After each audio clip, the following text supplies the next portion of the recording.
good? All righty. Good evening, everyone. Welcome to the Oviedo City Council work session. It is Wednesday, July 24th, a little bit after 5:30. We have four members of council here, and we have Councilwoman Drago has joined us on the telephone. Councilwoman, can you hear us? Yes, I am. You can hear us, okay. Yes, thank you. All righty. Brian, I will turn it over to you at this time. All right, thank you, Mayor. Your first item on the agenda tonight is a discussion about our proposed community center. The work session is to give you an opportunity to review preliminary designs that have been prepared by Pirelli and Partners for our community center based on the input that they received from City Council at the May 29, 2013 work session. Tonight, after the presentation, we'll be seeking your input and guidance about our next steps. And so I'll turn it over to Mr. Pirelli and let him present the designs to you. Terrific. Gentlemen, come on up to the table. Thank you. Have a seat. Join us. Good evening. It's a pleasure to be here. We're very excited to present our concept to you. We listened to you. We've taken your comments that you've given us at the last workshop, and hopefully we've implemented them to your satisfaction, at least with an initial concept. We listened about looking at this project without an eye at the existing budget, but we did consider a budget as we move forward with these concepts. We raised the roof, as you asked us, to show you that option. And we really believe that we've taken a sow's ear and turned it into a silk purse. So with that, I'm going to turn it over to James and let him walk you through the project. Good afternoon, everybody.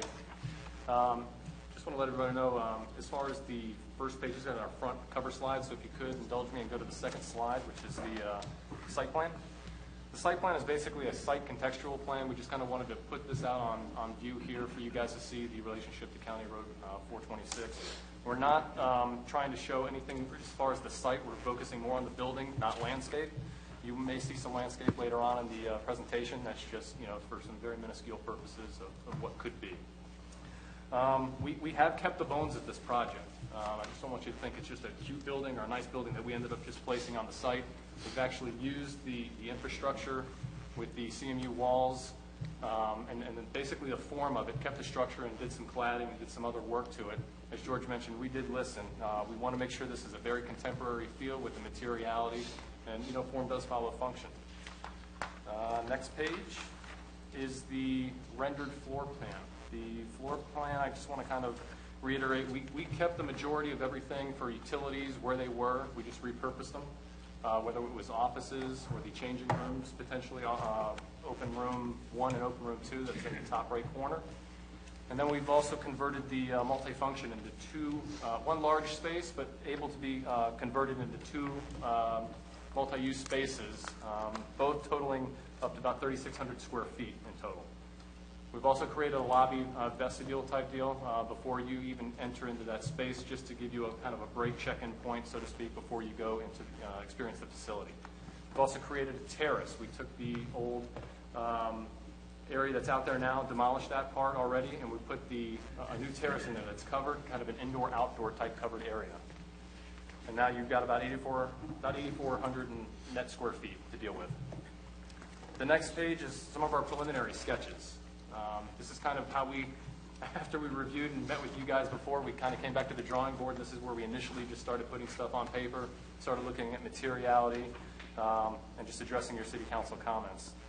One of the things that we started looking at was the cladding of the building, how we would use potentially stone or some, the metal cladding on there. And if you look at both of the elevations there, you'll see where we kind of left probably about a foot, maybe 2 feet or 2'8" I got there, of the existing split face or the fluted block that was there, just to kind of start, cladding this thing. We eventually ended up realizing it was probably the best bet to contemporary feel to, bring it all the way down, but, leave a little bit of gap there.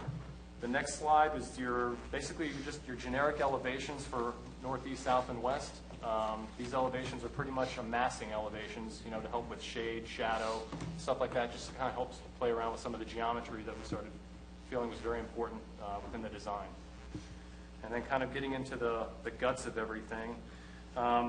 This is your front entry view to the Oviedo Community Center. We've extended and raised the covered entry like you guys have mentioned. We've also enlarged the roof. We've popped it up. So on the low side, you've got about 18 foot clear. And on the high side, you've got about 24, 25 foot clear. It's about a 212 pitch that we've got on the roof. So it's very low lying, but it does give it a sense of perspective when you actually look at it from the front elevation.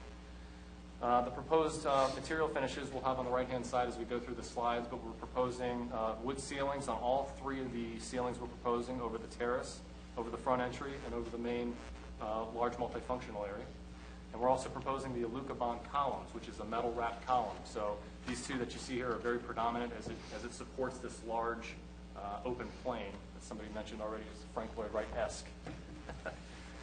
It really is. I mean, I think it was Councilman Britton who mentioned that, but it really is very right-ish. I mean, The next slide, thank you. The next slide really goes back to the materiality of that proposed metal panel cladding. We felt like this was a very light system mixed with the dry field stone that we presented. But, you know, we also included the punched openings. We know you guys wanted more daylight. This happens to be along the offices that we provided. It just gives you a sense of scale, too, as far as how we would propose to attach these panels. And then also the aluminum storefront spandrel.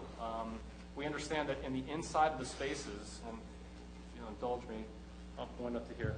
The spandrel, which is the opaque glass, would be along certain points up in the clerestory area to help hide those walls that separate the lobby from your multi-recreational portion, as well as the overhang that we've got coming down for that dividing wall. So yeah, we brought that up to let more natural light in, and now we'll get into the terrace view. As we talked about it last time, we originally, from the original design, it was just a trellis system, and we went back and went to the drawing board and figured, well, how can we utilize this space even better? So we came back and said, well, this could be a potential indoor-outdoor space. And what that means is the glazing that you see there would be a nano wall type system that would be able to open up and then close. So, good weather, you can open that up. If it's bad weather, you close. You're under air conditioned. So it's a great pre-function area too, as well, after events go on in your multifunctional areas. And again, we've got the proposed dry field stone, the proposed metal panel cladding, and the proposed pavers that we have at the front entry, as well as a tie along to this terrace area. Excuse me, just 1 second. The front of this part here, is this the metal? That's the metal panel cladding, correct? Metal. Yes. Okay, I'm looking at all the. Okay. Yeah. Okay. That's correct. That's metal. Okay. So the next slide actually shows those doors, those panels, wall panels opening up, and you can actually see the dry field stone actually in there. It's actually being proposed as part of that wall system that you've got in there. And again, we've incorporated more openings to allow natural daylight to come in there, inside, outside. And again, I just want to kind of pre-emphasize the fact that we recognize that an ADA ramp would be required out there just for modeling purposes. We didn't show it, but we understand that it would be back there on that north side. And then again, the proposed nano wall system, which kind of shows you diagrams, just kind of the feel of that. And that's kind of our exterior applications. We wanted to kind of, on the next slide, show you a couple of interior things that we were looking at as well, too, as a treat. We wanted to kind of look at the lobby because we know that's going to be a very important space along with the multifunctional room. And within the lobby, we really wanted to focus on the wall treatments, and within that volume of space, how we could clad certain things to make it, the posh finishes that you guys were looking for. So on that back wall behind the desk, we proposed a 3D wall system. Now, that's just one of the treatments that we were looking at. They have many different varieties and styles of those treatments. So that's just one. And then, Symbolic of the Oviedo Road. Yeah. So that's one that you showed. And then you could put your Oviedo logo once the branding gentleman ends up, wooing you with what he's got there. So, and then the multifunctional room. did you see all the new ones we have in the back I room haven't yet? seen it yet. I haven't seen it yet. After you're done, I would just take a walk through our green room, take a peek, see what you think. And last on this slide, the multifunctional room. We are looking at an overhead operable partition, as I mentioned before, as an option. Instead of the ones that travel, east to west in plan where you have a built-in wing wall, these operable partitions actually come from top to bottom. How do you compensate for the? It's actually, if you look in there, let me see if I can get this in here. It's got to fit in the narrowest. Yeah, if you look in here, right here, that's actually straight going all the way across, and we pocketed, you only need about 2 to 3 feet of pocket in there for this thing to actually come up and recede into there. The rest of it's just actual tapered wall going up. Okay. So we pocketed it up in there, so you don't have any reveals or channels on the walls. It actually leaves about a 3/4 inch to an inch gap that comes down and it seals itself off after it's done, its retractable state. Are there doors through it, or is it just a wall? It's, right now, we're looking at just a wall. Okay, that's Now, fine. you can see that as the proposed, right there, you can see that's the actual system as it's coming down. I wouldn't think it would need a door, I was just. We have plenty of means of egress right now, and You can put a man you, door on those. you can do those, but, you know, you've got to. Right, they're usually just there, like you said, when you've got the one room in the middle of all those Exactly. You want rooms. somebody to actually, you know, go to the Get next out. space. So, the final slide, we actually just took a kind of an alternate entrance view to put fieldstone for the majority of the front entry, just to kind of show you what that would look like if you're a big fieldstone buff. But, you know, our preference, we'd like the metal panel clad mixed with the field, so it gives a natural balance in material. So, and with that, that's pretty much it to the presentation, gentlemen. Well, excellent. We like right to the point. Why don't we see if anyone has any questions? We'll start with Councilman Britton on the end. Mr. Wright? It looks good. Be interested to see what the bogey is on it, what your estimate for that is. We've actually, our structural engineer is here tonight, but we've actually consulted together, as well as the gentleman that we've actually proposed with a cost estimator. We've actually kind of just run stuff by him. He's actually seen this. We've talked a little bit internally.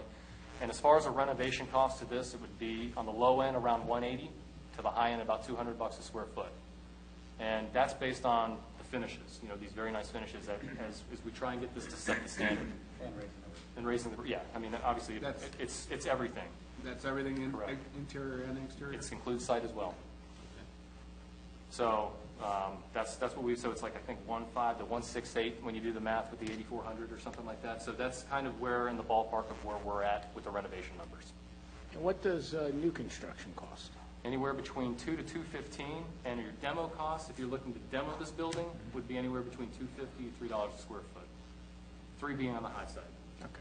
So the demo costs Under are 30 minimal. grand. Yeah, under 30 grand for demo. But, so we're saving, it sounds like 20% or so renovating rather than building new.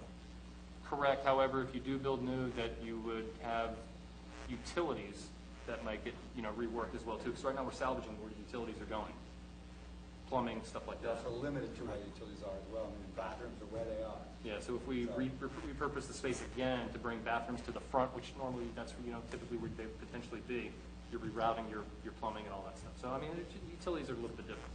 Right, so you're estimating, can you just say those numbers once again so we all have Yeah, them? roughly around 200 to 215 for new, brand new construction. 2 to 215 for new. For renovation, 180 to 200, and your demolition cost is $2.50 to $3 per square, and it's very minimal, but just to let you know. That's, yeah, that's, I know, it's. that's a under 30%. rounding error in the budget. $26,000 drop, right? The drop is $26,000? Yes, sir.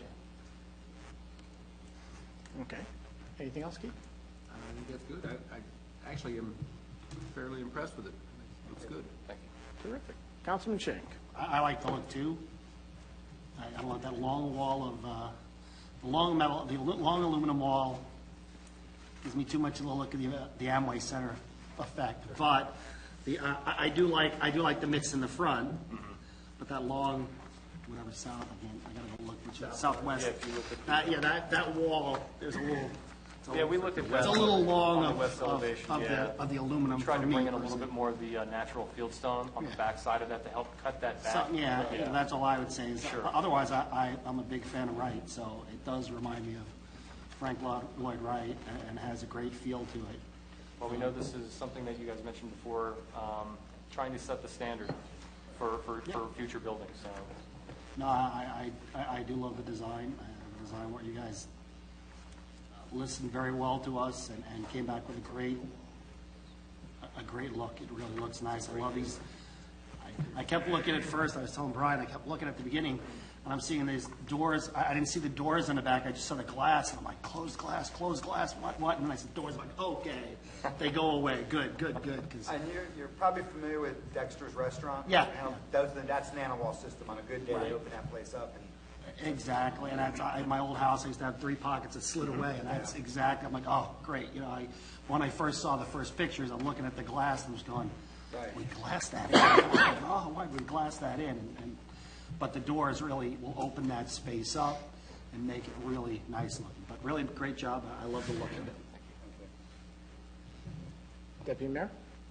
Well, just to echo what these guys said, it's exactly what I had envisioned. I was trying to convey. I couldn't really convey what I wanted, but when I saw it, I said, that's what I want. You know, it's a building that really, you know, like the Memorial Building has been our place for years. People went in there, but this is a place where you'd be proud to have a wedding. You know, I look at that. You know, Oviedo is such a young community. There's so many kids that want to get married, and for me, to see somebody getting married in this building and that terrace with those doors open on a nice, you know, cool fall day, you know, I mean, you guys hit it on everything, and I think, you know, in a perfect world, I would say just go build it. Be done with it, but I know we gotta shop it. Sure. Figure out how to pay for it. Figure out how to pay for it and play for it, but I mean, this is what we wanted you guys to do. Show us the jewel, and you really hit a home run on it. I love it, so I guess next phase is how we get there. Sure. But awesome job. I mean, there's really no way you could have did it better. I mean, you captured it from just hearing us a couple times. I mean, it's that Nanowall system. I can picture being in there, people dressed up and having a wedding and doing, and it's I guess it's now a new amenity that we don't have in Oviedo that we can have. Right. You know? And the good thing about it is it's on the north side too, so you don't have to worry about it being too hot, so. And it looks like it seats about 150 to 180 people. Is that what you're figuring? if you look at the plan, we actually did show some others 10 tops framed or 8 tops. I think she got 10. 12 tops, I Oh, she got think. 12? Okay. Yeah, so we've got a number of, you know, be able to fit a number of people. We didn't really barcode. Laura's back there. All right, well, okay. We're good, so we're good, so.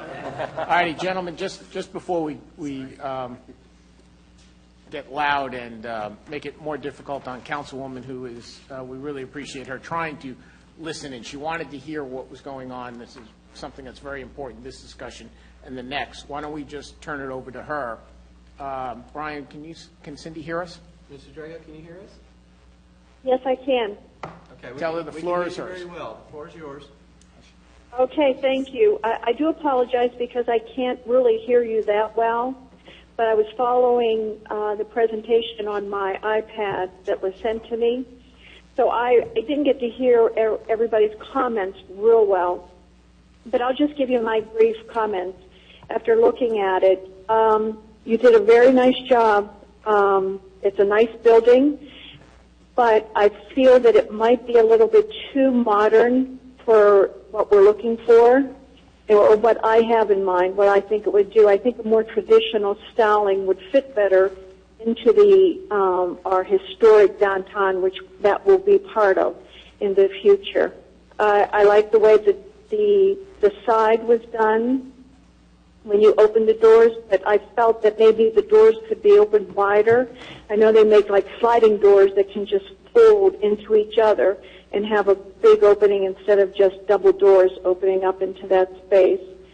I liked all the glass. I didn't care for the flat roof. I think that gives it too much of a modern dated style that, you know, in 10 years it may look outdated. So that's probably the end of my comments. Well, we appreciate that. Thank you very much. All righty. Brian, Drew, what do you need from us this evening on the structure? Because it sounds like Councilwoman has just some questions about more traditional look. It sounds like the other four of us kind of like the way the building looks. I mean, facading and adjusting is easy. It's not going to change budgets and such. I mean, myself personally, I do believe you hit a home run. I did mention that to you earlier when we were sitting in here alone. You certainly listened to exactly what we were looking for. The budget numbers are, I think, very much in line with what we were anticipating for a complete renovation. The earlier numbers, we weren't raising the roof, but that's, in my opinion, and I think the council's opinion, one of the more important features. Why don't you walk us through it and tell us how, if that is as important as we think it is? Because I believe that's adding about 40% to the budget. Well, and if I may, Mayor, touch on Mr. Drago's comment regarding the contemporary nature of the building versus more of a classic municipal look. Well, Councilwoman, can you hear us? I'm sorry? All righty, hang on a second. Why don't you move over there? Brian, why don't you tell her what's going on so she can follow us along? Mrs. Drago, George is going to sit by the phone so that you can hear better. Hopefully Thank you so much. Can you hear me better?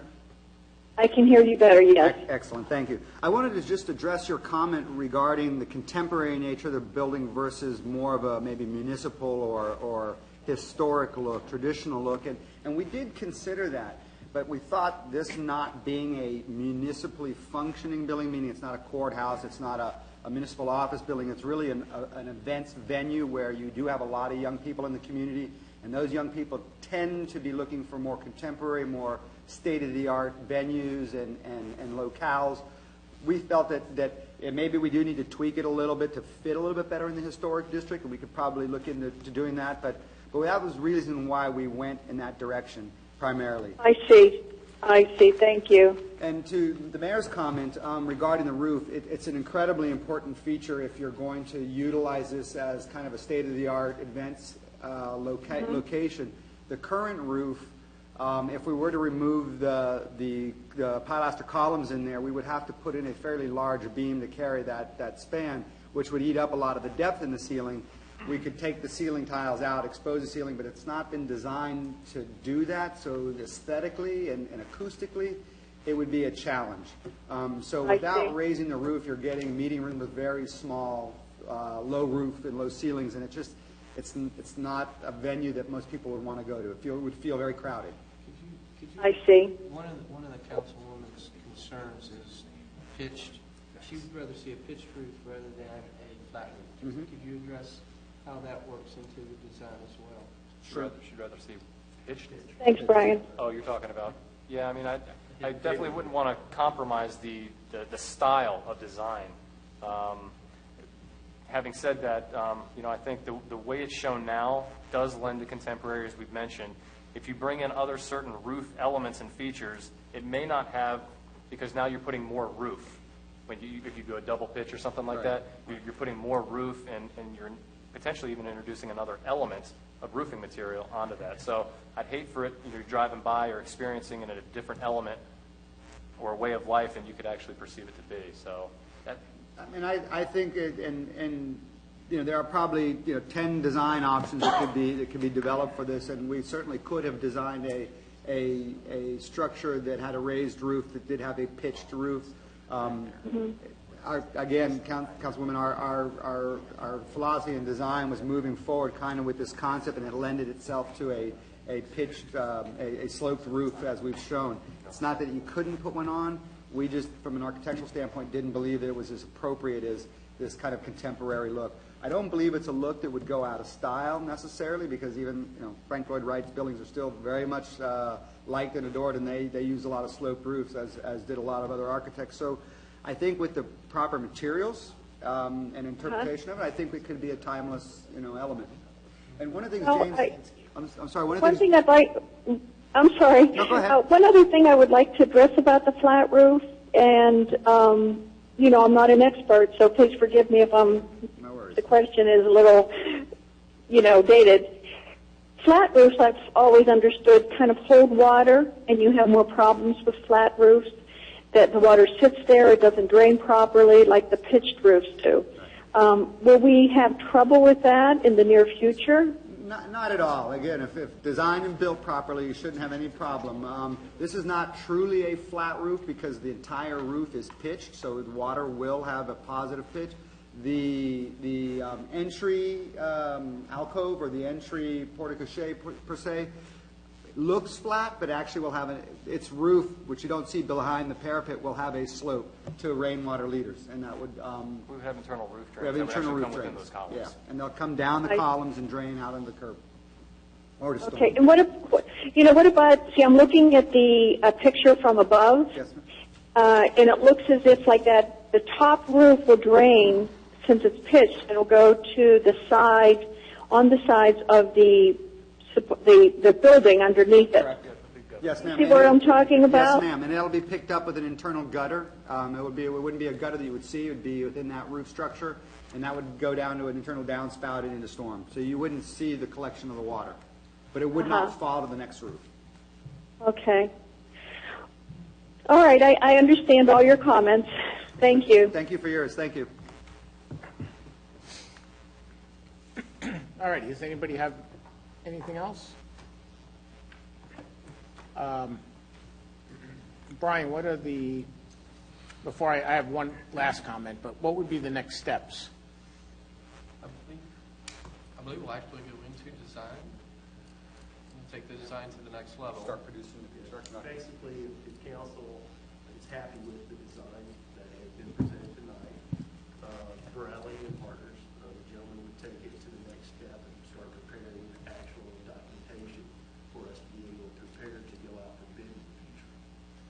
Bid or look for RFP. donations, look for, Well, that, of course, that's going to, we can look at that process through the process of the Friends of the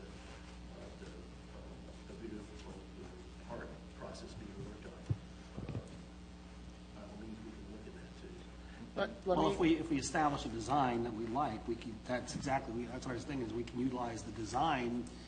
If we say this is the design that we want to move forward with, and use that as the design to start, like you said, soliciting and making that part of Friends of Oviedo.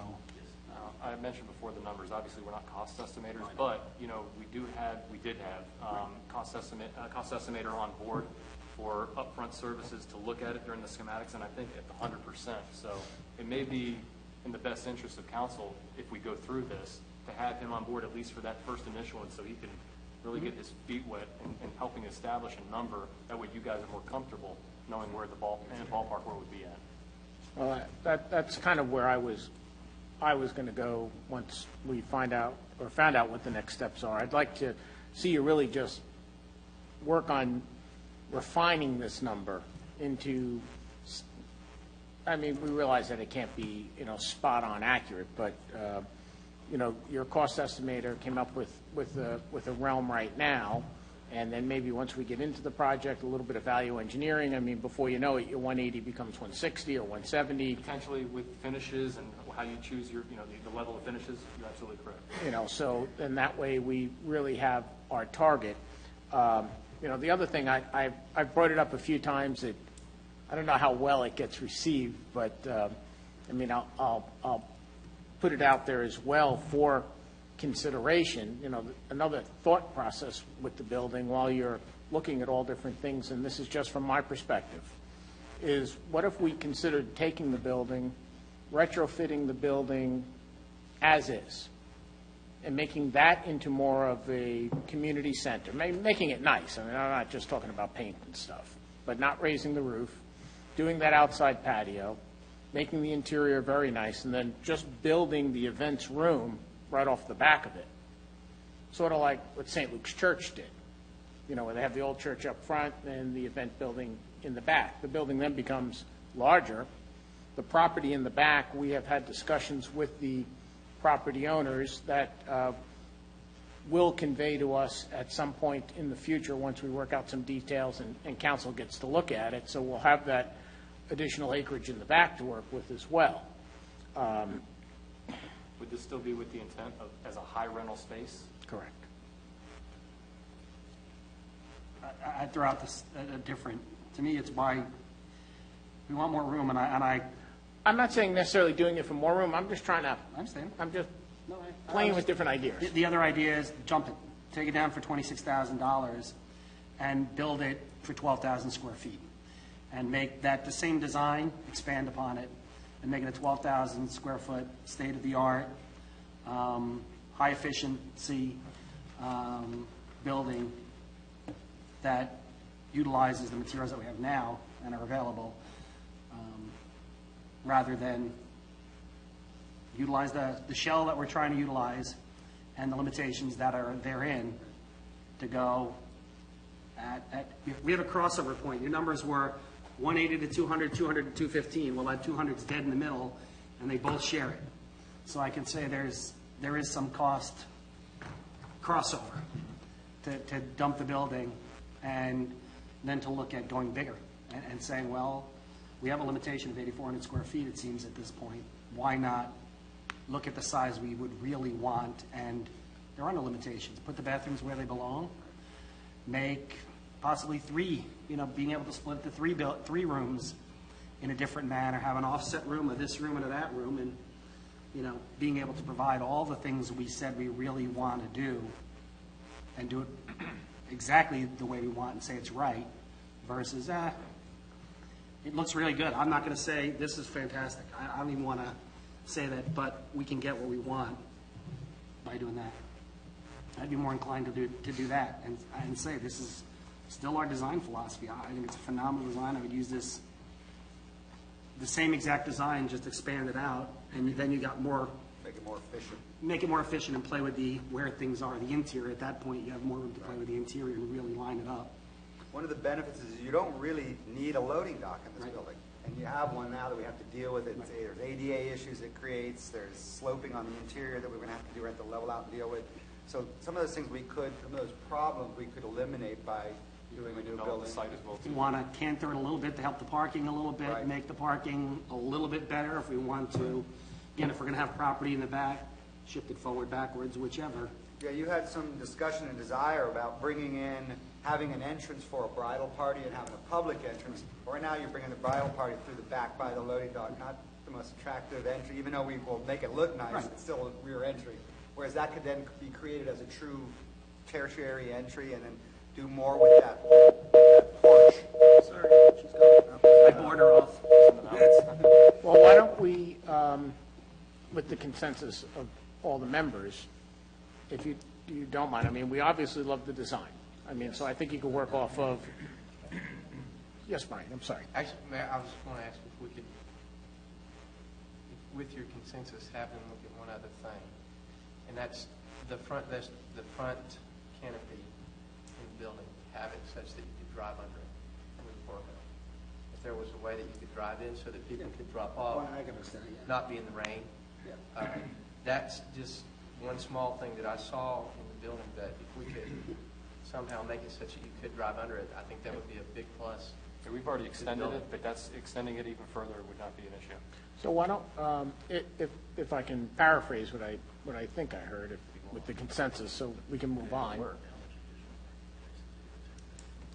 it depends on it. Why don't you gentlemen take a look at a demo and a reconstruct, doing what you would want to do if this was it would be a brand-new structure, keeping along the design elements that you've shown us this evening.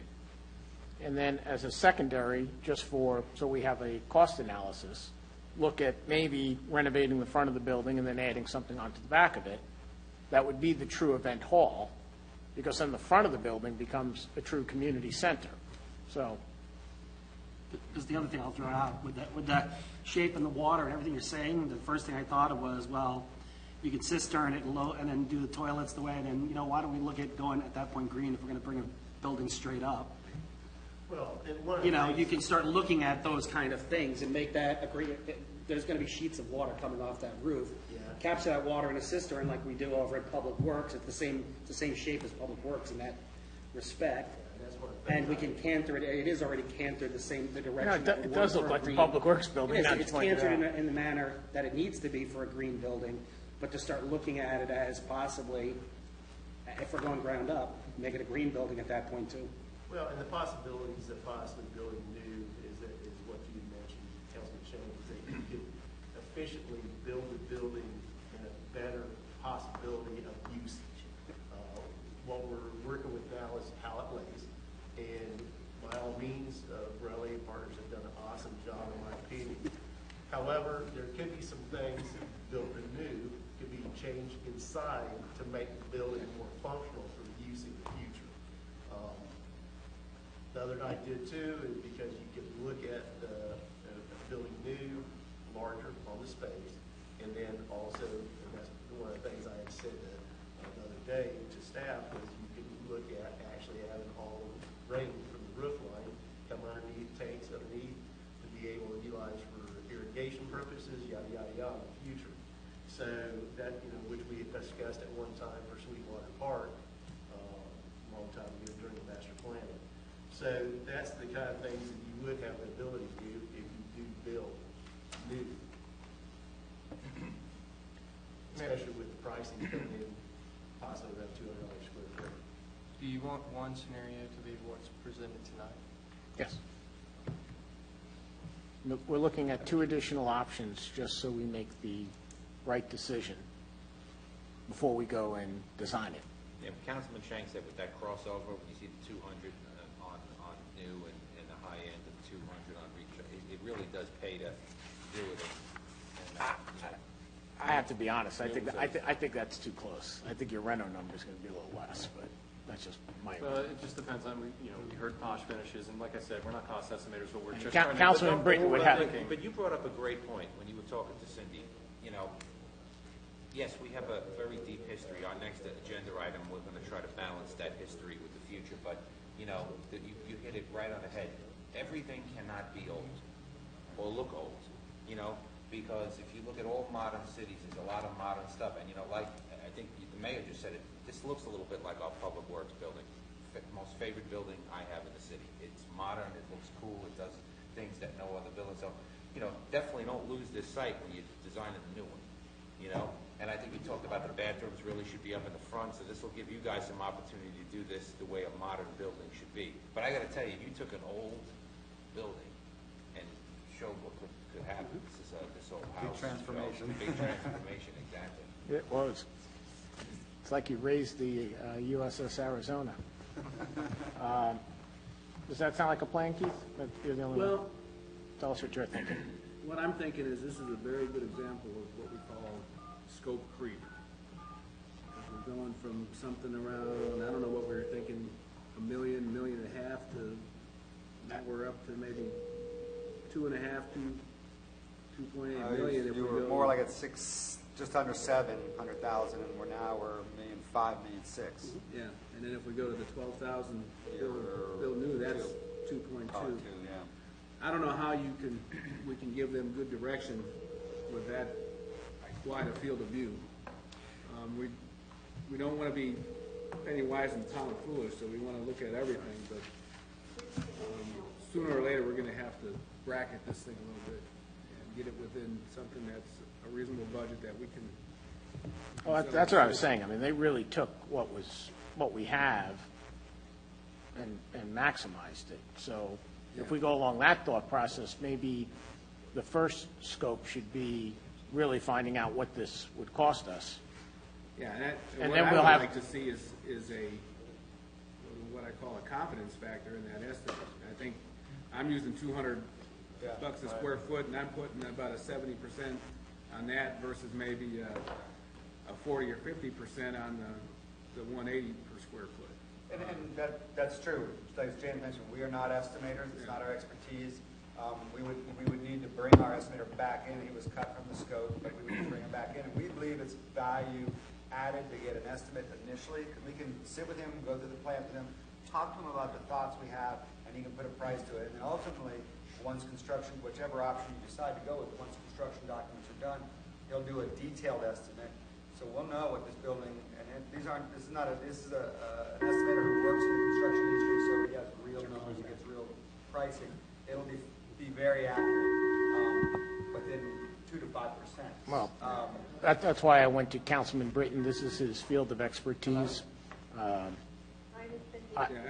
think just for us. I would tend to, if council Take agrees, those lean numbers with, and plus or still minus able to 40% this man? on those numbers, because it's really just a conceptual style right here. So- Okay. Right, and I don't have, Hold on a second, I just want to. Okay, all right, well, one thing we can do is listen to the recording, after the meeting, we can circle back. Okay. Okay? I'm sorry, I apologize. Not a problem. Okay, bye-bye. Bye-bye. And then we need to go off and do our homework and figure out what our long-term plan is to pay for it.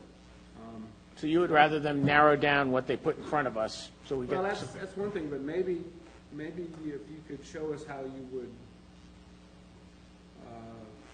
phase this. I don't know how you can renovate the interior and then raise the roof later. I think that would be That would be, that cost you a lot more money. Yeah, Well, when and- Dominic was talking about go in and do the initial stuff, I think it would oh, be- I was talking about doing the initial stuff, leaving the roof flat and then adding on to the back. Yeah, but, this roof is important, I think. It's an important feature, and I think it structurally will add a lot more value over the long run than keeping that old roof on there. All right, then I think the general consensus is what I'm hearing is let's narrow down what you got there and get some, when you come back for new construction dollars, maybe talk with your estimator and see if you can get something more in a confident range, as Councilman said, on new construction. But let's really try to narrow this one down, because and I hear you with the bathrooms and the this and the that, but, I mean, it did hit a home run. I mean, Well, but I don't think anybody here is going to say you didn't. Contrarian, I'm gonna be contrarian and say, no, I really feel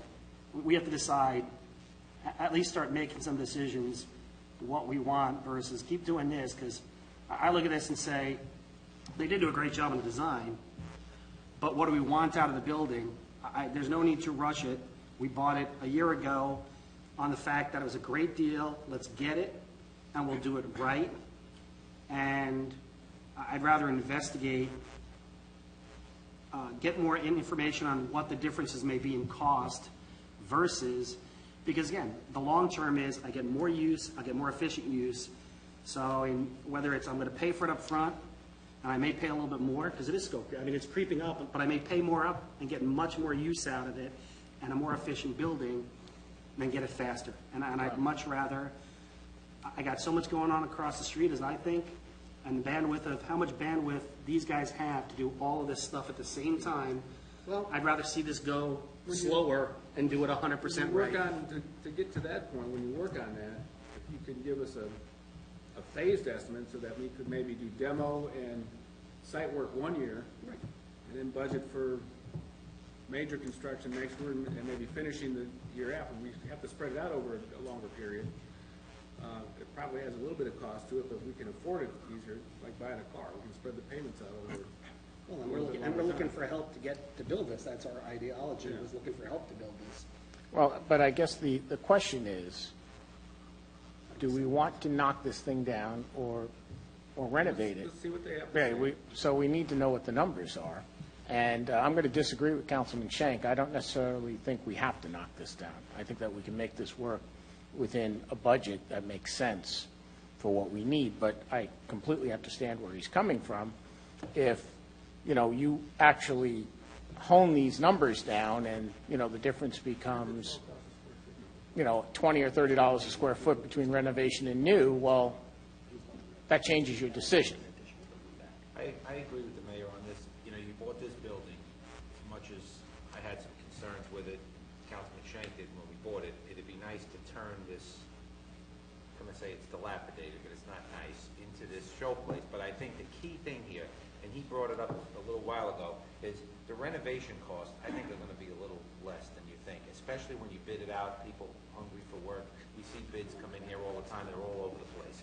So, if this comes in less than the new, I think it's a no-brainer. I just don't want you guys to get sidetracked, at least me personally. I don't want you to lose this design, because when I saw it, I told you the whole when the first time I saw it, I was like, that's exactly what I wanted. I couldn't visualize it until I saw it, but I think you gotta get the numbers first. I don't wanna send you guys off in 10 different directions. Get the numbers on this first and kind of give us an idea, and then we go forward.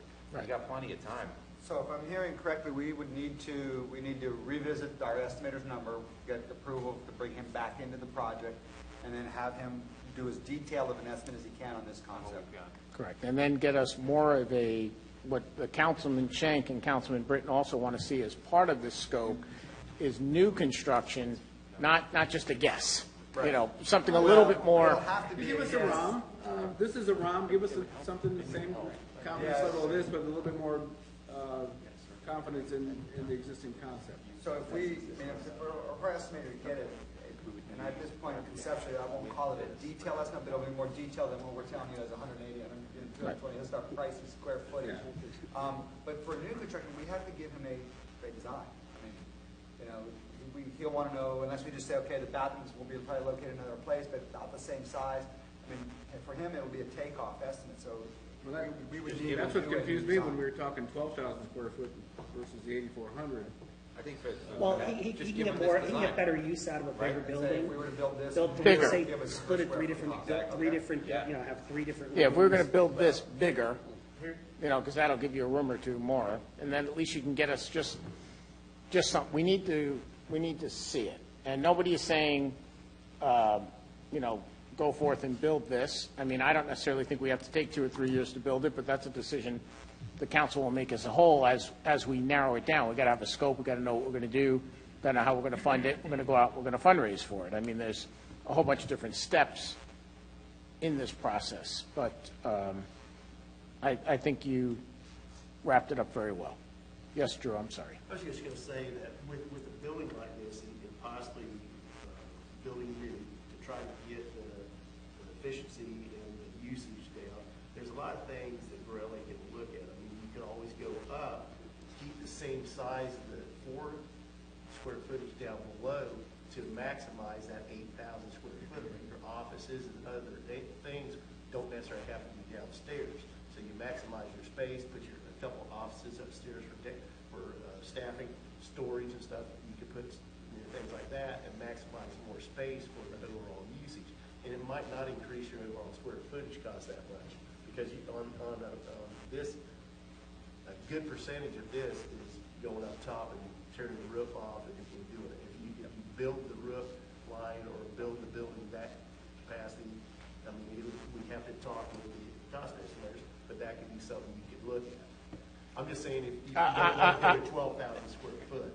I think that now you're really muddying up the waters. Let's start with what we got, what the new is, and then let's see the numbers.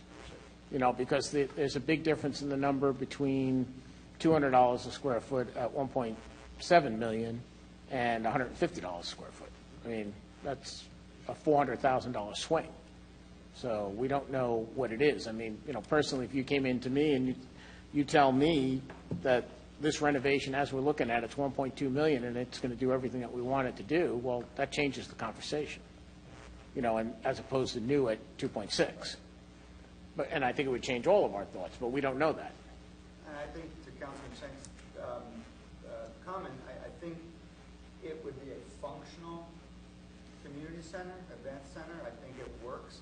Does it work to its most efficient manner? No, it doesn't. And the only way to achieve that is to get it designed and built and put those elements more appropriately where they belong.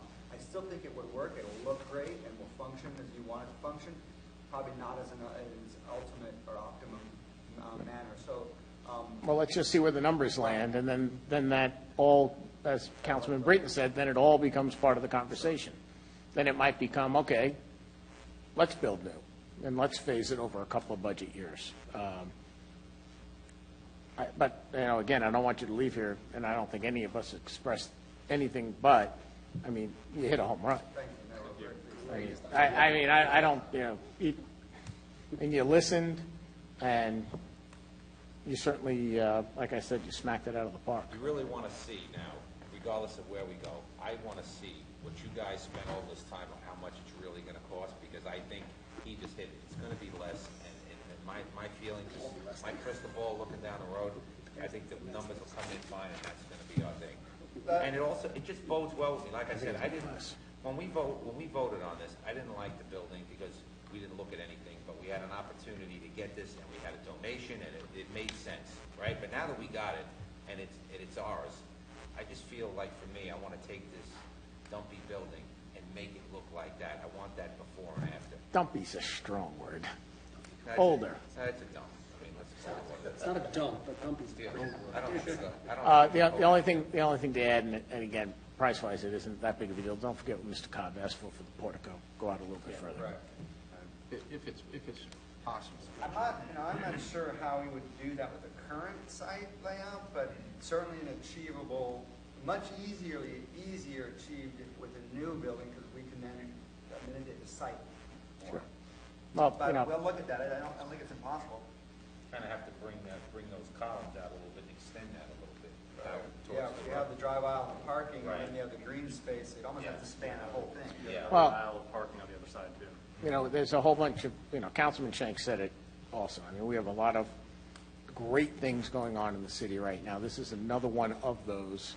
And, you know, we're getting ahead of ourselves, and, you know, and I tend to do that all the time, you know, get way ahead.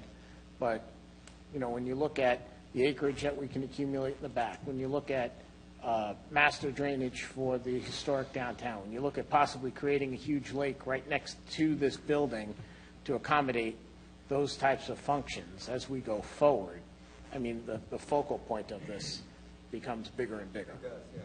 So, Great opportunities. Relative to the cost estimating, if we look at phasing, how far out should we look at that? Because that'll affect the numbers. I mean, for the new construction. If we were going to go to new construction and you wanted to phase it out over three, you know, raising money, we need to kind of tell our customers, estimate for 3 years out of construction or 5 years out, because that affects the numbers.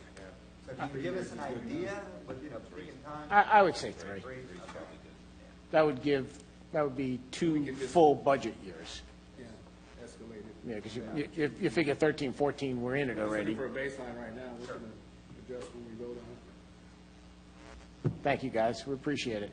Mayor, there's one last thing I need to let you know about, is that with our I'm trying to discussion- move on, Councilman Britton. I'm sorry.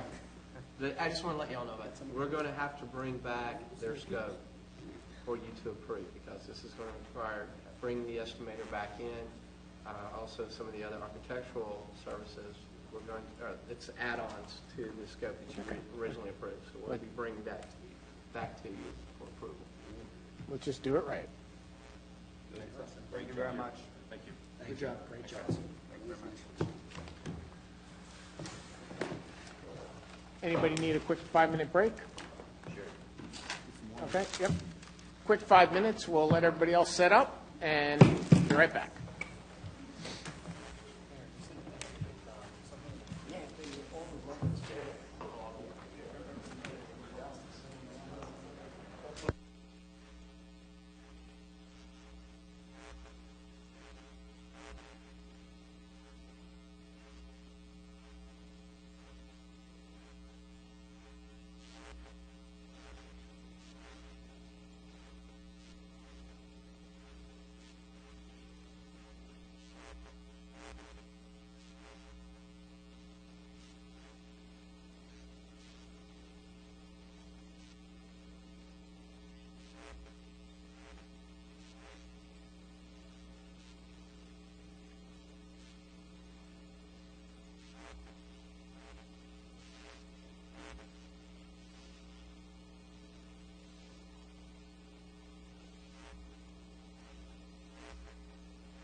Thank you.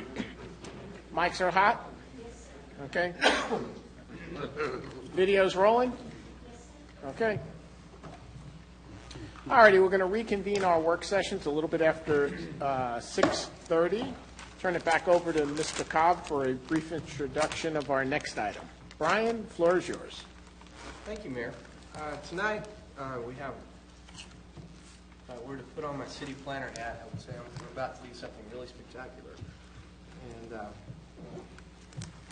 And tonight we're asking City Council to take a look at a presentation about a visioning program for the city. We've been having we had some discussions with Mr. P.J. Such of CPH, and we were talking about different opportunities that could be presented to us on the west side of town. And we started talking about how we could do things, and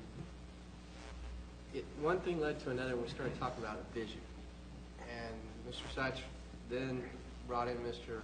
Omana and told us about a project that he had done with the University of Florida, as well with Dick Lathrop, for the city of Longwood, and a visioning exercise. And so we thought it would be a great idea to, even though we started out with this discussion about the west side of town, but to look at the possibility of a visioning program for the city, to give us an idea of where we want to go.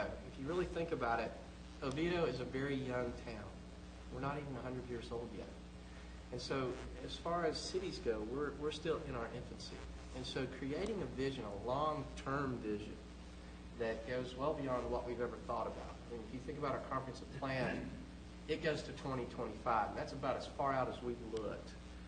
But a comprehensive plan basically says, and this is because the statutes say it has to say this, but it basically says we project this population, and this population is going to require this many homes, and it's going to require this many cars, and it's going to generate this many trips, and they're going to drink this much water, and they're going to flush their toilet this many times, and we have to provide infrastructure for it.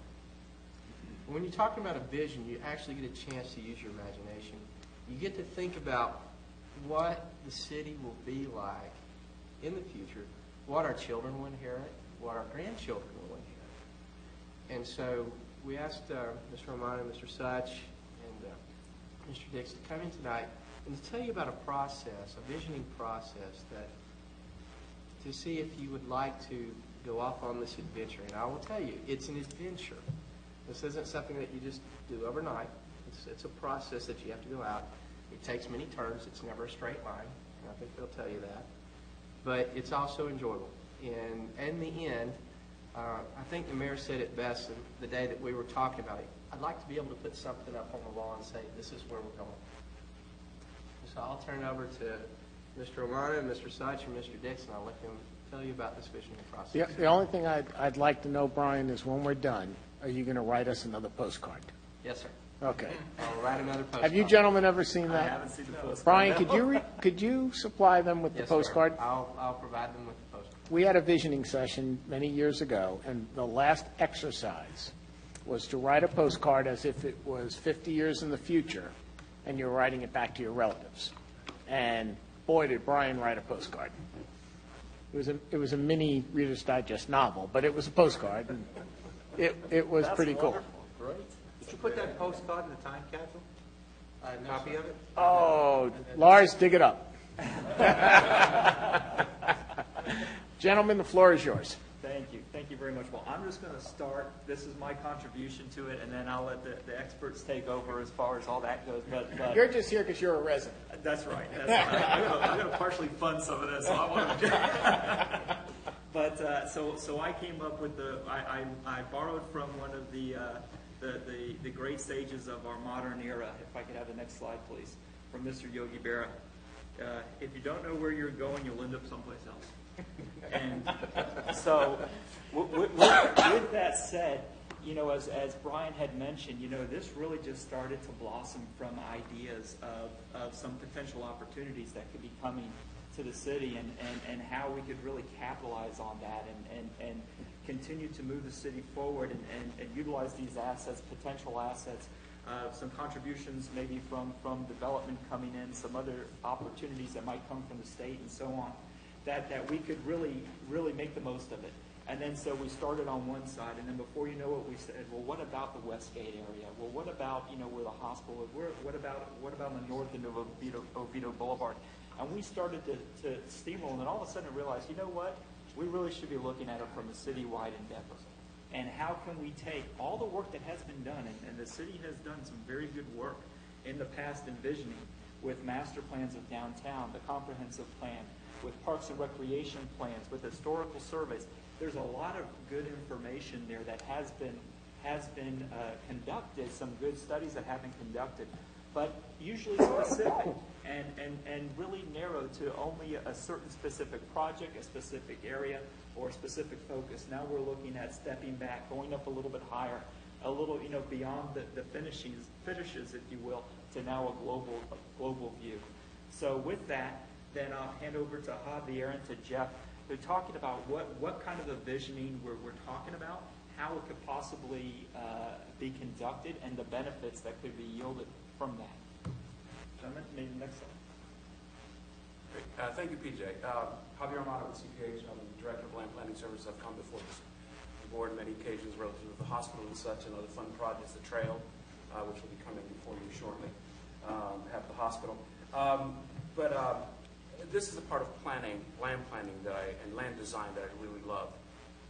And it's that visioning, because basically we start from scratch with no bounds whatsoever, with a blank canvas. And we take the elements, the governmental element, which would be you all, the consulting element, us, and the citizenry, the people who live here, the people who are affected by anything that you all do. And the visioning process, without getting into a lot of planner speak and technical stuff, is quite frankly very simple. Is how do we want the city to be within a given time frame? Very simple, straightforward. In the case of Oviedo, I've lived in Orlando, in the Orlando area since 1985, and my perception of Oviedo was a bedroom community. And as I've grown up, grown our business and become a citizen of the area, I've learned that the city of Oviedo has grown from a bedroom community to a fantastic, as the quote from there, a kids in cul-de-sac place with a fantastic educational system. It's a great place to live. With the recession and such what has happened, it's affected many things, growth for one of them, but things we begin to see the light at the end of the tunnel. It's not an oncoming train. We see a tremendous amount of opportunity for Oviedo to take all this, what you all have right now, to the next step. The hospital coming in now with the ER and potentially, hopefully, in the hospital. That itself a tremendous force, economic force, that will born a tremendous amount of other opportunity. And that we see that as a tremendous opportunity, again, to move forward. Do we want to continue, does the city want to continue being what they are right now? I think not. I think the city has tremendous assets. People. Their people are tremendous. What you all, the government, the vision that you all created, the tools for growth, the comprehensive plan, your all's initiative relative to the form-based code, land development code. Those, and as we step back and take a bird's eye view, those are implementation tools to how you want to get there. But the big question mark to me is, what is it that the city wants to be? I think a great starting point is something that you all did back in 2011, that strategic plan, which highlights a tremendous amount of where you want to go. And you call it the strategic focus area. And you have like 6, 7, 8 different categories that are elements of the vision. However, there's something missing. And that common denominator is a theme, a vision. How do we orchestrate and putting all these items together, extremely valid points in the viability of a community, into a living plan? It could be a 24 by 36 that could be pasted on that wall and said, that's what we want to be. And how does it take? How do we take one of those elements and make it into a reality? How do we implement that stuff? So the vision is how we all as a community want to be 20, 30, 40, 50 years from now. But in order to do that, we have to have a foundation. We have to have a plan. And again, the comp plan and those other aspects and elements are implementation tools. So we need to step back. The vision is almost a Chamber of Commerce plan, a marketing plan, a branding, as it were, of what we want to be as a city.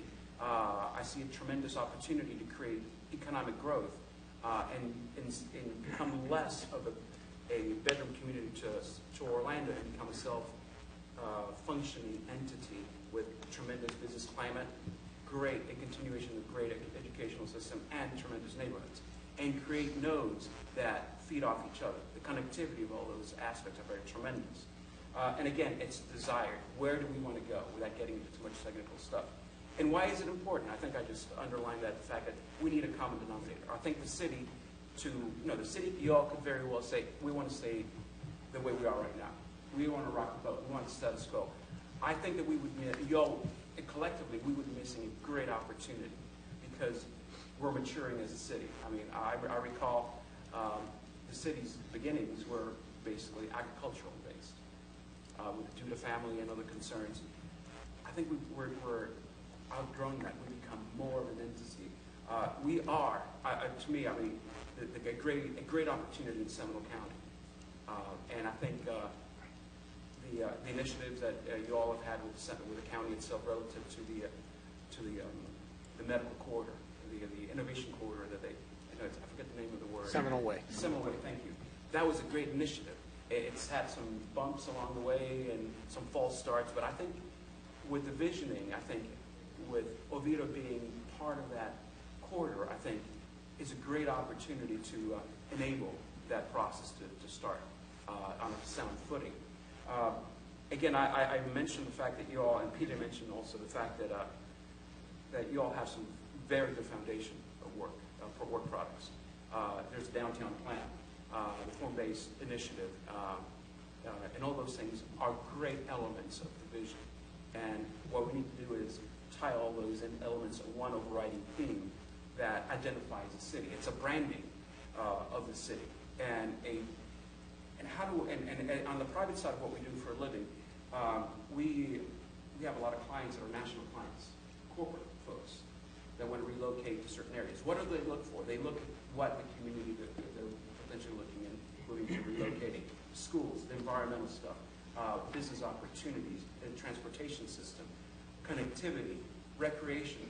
Those are the things that people look for, not only as individuals and families, but also as business people. Those are the things that make it attractive, that lead to economic development. And the key is, how do we want to get there? How do we do it in such a fashion that we increase and enhance the quality of living? And to be quite honest, if I can interject for a quick second, and that's assuming that's what the city wants to do. Exactly. And I think really that's where we're stepping back, is taking that step back and say, okay, who are we? What is Oviedo? Are we going to be an employment center? Are we going to be primarily a residential area? Are we going to leverage the assets of the university that we're nearby? Are we going to, how are we going to further leverage potential medical opportunities that come in? Are there any other types of businesses that we'd like to encourage? And if so, how does that fit within the fabric of the community? Also, it kind of allows us an opportunity to step back and not just look at development, as we're used to seeing all the time in growth, but really it helps us look at other components of city life. Of course, parks and recreation come into play, quality of life, safe environment. How does all of this come into play with how the residents feel from a safety perspective? How do they feel from an economic perspective? You know, what do they want us to be? Obviously, everyone always wants, you know, the pretty picture that's up there, but obviously that has to be paid for somehow. You know, so that comes into the discussion of the economics and such, and how supportive, how is the city going to support itself? Okay, and to be able to balance that tax revenue with the residential, from residential contributions and non-residential contributions. Again, it's a whole discussion of saying, this is what Oviedo, we want Oviedo to be. And as such, now we're going to use the form-based codes, now we're going to use the comprehensive plan, now we're going to use all the various civic groups that we have, cooperation with state, with county, and so on to achieve ultimately that goal. And every decision that the city makes, this council and councils to come will be looking at this vision and saying, okay, does this move us closer to that ultimate vision, or is it time that the vision maybe has changed? But at least it gives you a place to look for in the future, as to guide all of these different decisions, as opposed to a fragmented type of decision making that sometimes happens just by the nature of the work that we do. Right. One of the things that is key in creating that theme, that common denominator, is obviously public participation. And I think Dick Lathrop has paid their dues, in lack of a better expression, with their Oviedo in the Park. I mean, that is a great stepping stone type project, and what you all want to become, and what the city wants to do. They create that synergy of multi-use, and create a somewhat of a city center. And people by nature are uncertain and afraid of change. And I think that what Dick Lathrop has brought to the table in the Oviedo in the Park is the building consensus, which is key. Not only just from a governmental side, but also the residents, and the people who will be affected the most by this. And I think that they've done a tremendous job, because I've followed that project throughout the years, and I think it's coming out of the ground. I think it'll be a fantastic element of that will help establish that theme. And Jeff, you want to throw Well, I just kind of, some of the fun that Brian was talking about is that public participation that you mentioned. So if you can picture this visioning process, it could have a lot to do with all of these stakeholders in the community, how to get them involved, how to really get them to be stakeholders. And they're the ones that are out doing this, doing that. And the more that happens, the more vibrancy that generates. And now everybody's getting involved. And we've been successful with other projects like that. But, there's, as we were going through, talking about this, Javier and Chris Lathrop in particular found a couple of examples of other towns that have recently started doing this visioning process. One, Charlotte, North Carolina, and they've got a plan that's called 2020 that's built off a plan that was 2010. And they're probably going to have it 2030. So it's probably something that they're going to keep redoing and keep people active and involved. Not something that sits on the shelf. The other town that was really interesting is Bend, Oregon. I don't know if anybody's familiar with Bend, Oregon, but it's a place that's super vibrant, super high quality of life. I think it's voted #1 Parks and Recreation District in the nation. And you go there and it's unbelievable vibrancy going on.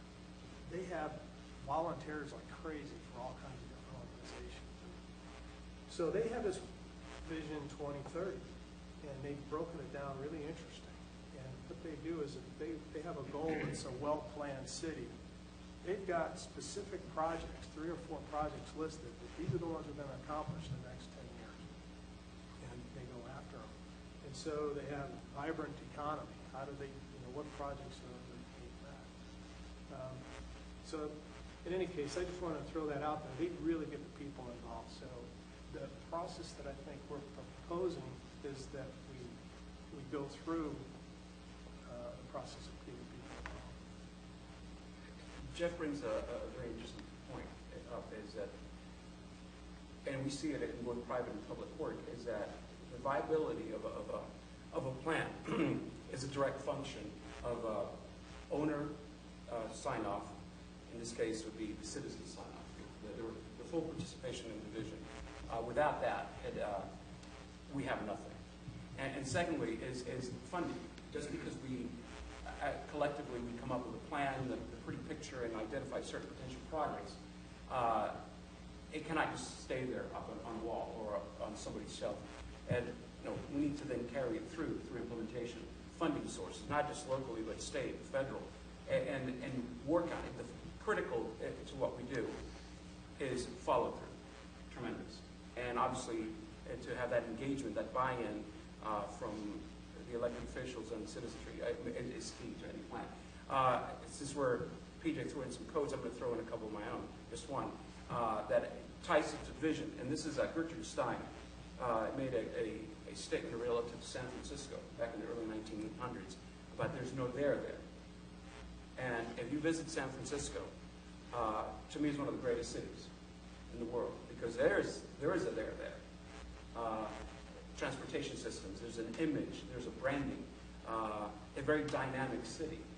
And I don't know whether it came about by just because it happened, I haven't the slightest idea, but they have a vision and they carry that through.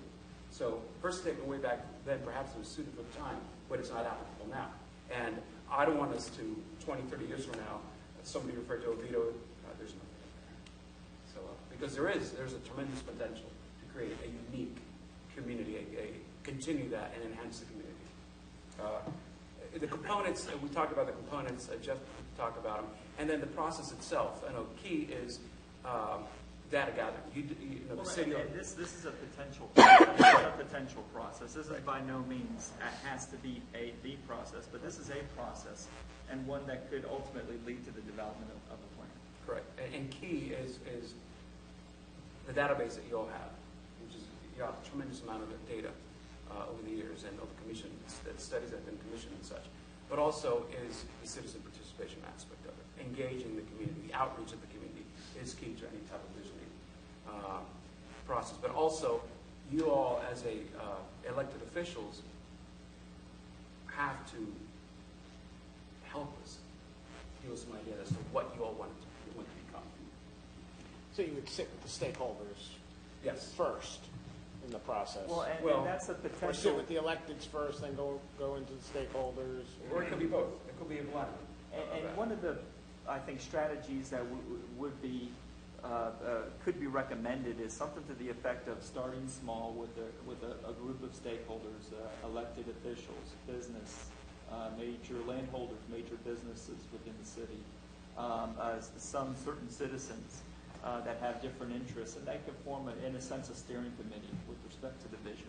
And they could help identify the draft elements potentially of the plan that are important from their perspective. And with that, then there's a little bit of guidance. There's a little bit of control over what is being considered and what is being proposed at that level.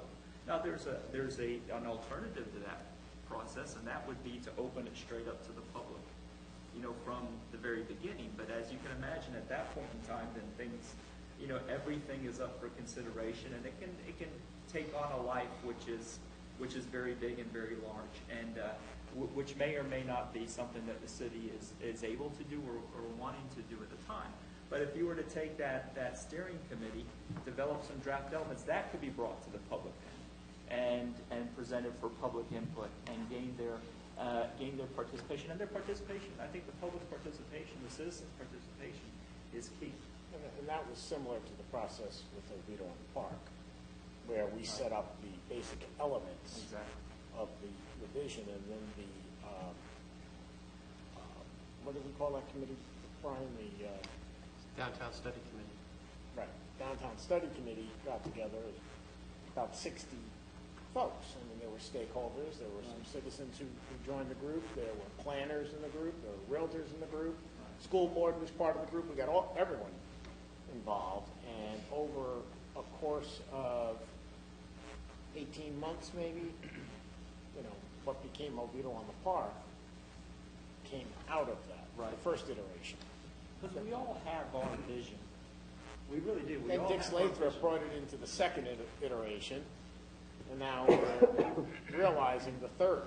Right. But the third, and it's a lot of fun when I go out and talk to groups and we show them the state of the city, we show them the original, the second, and the third. There's not much difference. It really didn't change. So, and through that process, there's something that we always like to remind ourselves of. It came from Mike Roberto. He said, when you make the vision bigger than the council, the vision lives on. And, something that's like Oviedo on the Park, like the redevelopment of the historic downtown, which is now just starting to get its legs. And to what you all said earlier, this is stuff that was done 10, 12, 9 years ago. So it does take time. One of the interesting things is also not, the importance of the citizens being involved in any kind of a process relative to creating a vision, but also other governmental entities. I think the fact that Seminole County, government looms over them, looks down at us sometimes. No. Looms over us like a dog. I like to put it that we're all partners working together towards the common goal. Well said. Well said. You all have we have a joint planning agreement with the county. I think they're an integral part of this visioning. Likewise, FDOT.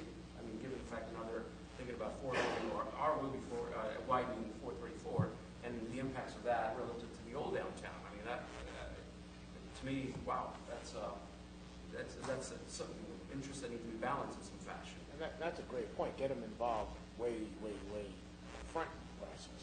Right. And those critical items, I think, that need to be examined and completely transparent about it, because it does have an impact, tremendous impact on the city.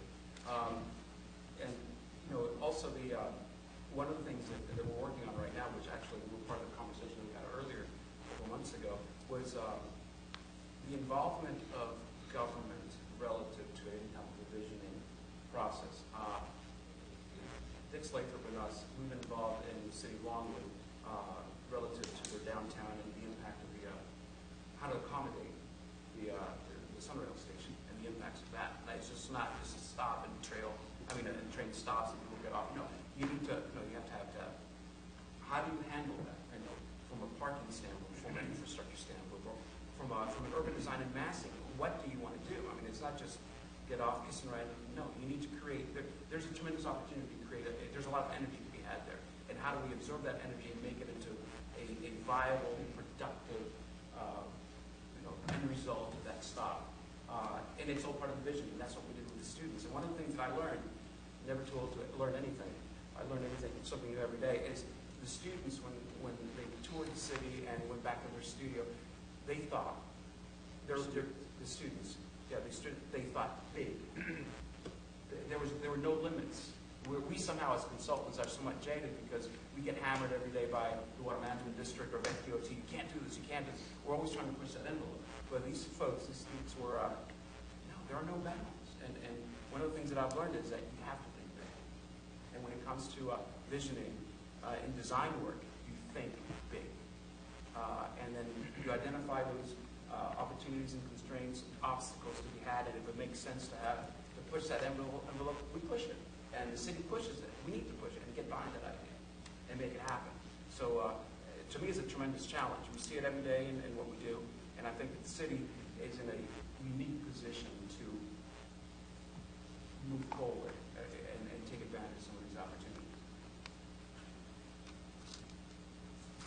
Yeah, to think big, I'm a very visual person, and so I'm always... We've never noticed that. I think of, when I think of Oviedo, I'm trying to grab an image. I have a little bit of a hard time... If you can draw it for us, it may become over. You just drop it down while you're sitting there. It might help us out. I was just sitting there thinking that when I think of Winter Park, I immediately get an image. And you probably do too. When you think of Sanford, that's the image that you get. So there's really clear images come to mind of certain places. To me, Oviedo doesn't quite have that. And so that's a big challenge. And how do you put, in a big way, how do you solve that problem? And so that would be one of the big focuses of the vision, is how do we do this? So people out there can get what Oviedo is. And I think in some of the work that we're already doing, the survey, for instance, of the form-based code that's currently up, and the pictures that effectively say, which do you prefer? And which is a great tool to gain the input of the public, for that particular exercise. Well, the next question might be, well, where will the form-based code be applicable? Where would it may not be prudent to be applicable? That would tie into the vision. So this is the vision of where we think that this type of development should be, whereas over here, we may want to encourage other types of development. We may be looking at it we could take the same argument from a Parks and Recreation perspective. Maybe from the Parks and Recreation, get pulled into some of these office and maybe commercially identified areas to again help encourage some of this interaction that the city may want to promote. Like a nice big chemical plant that we got here? That wouldn't be good right there. All right, then, perfect. Oh, that's north. That's north of me. Yeah, that's fine. You go a little further south, though, that would be bad. A big what? Chemical plant, Oh, right in That's between fine. Riverside and Live Oak. none? Or a nuclear power plant. Yeah, even, ooh, there we go. Thinking for our future.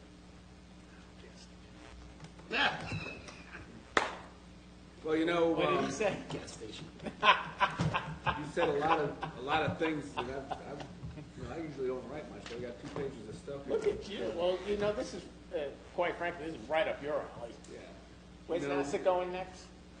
We've got 3 existing master plans that we went through a very similar process back in mid-2000s, 2005 or something, when we did all of those. And they're all targeted at 2025. And this, I think, is a perfect time because we're all making progress on those, but I'd rather not see us just kind of glide into that. I'd like to see us go through it like a plane goes through the speed of sound, just accelerate through that plan for 2025 and then set the new bar up for 2050. And that does create the legacy for us. I've said, you know, the stuff we've done with Oviedo on the Park's going to be the 5 of us' legacy, but let's set another bar for the next generation. And now's the time you have to do that. It's interesting that this example of Bend, Oregon, their project's called Accelerate Bend. Well, you know, we did, I worked on the future spaceport master plan back in 2001, 2002. And 2 years ago, we kicked off the 21st Century Space Launch Program. Took that document that we weren't doing a whole lot with, and now we're actually implementing the stuff to gear up for the next 40 years. It's the same concept.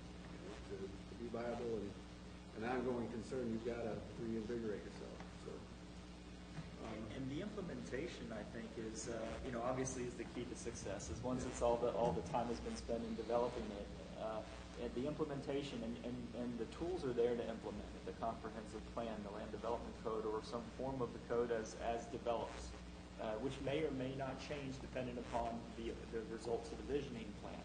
And then any other decisions that you make moving forward always has that vision in front of you. And you know, we joke, but seriously, I mean, you could almost set up a synopsis up on the wall, so that every time a decision is made, you be glancing back and saying, okay, is this consistent with where we want to go?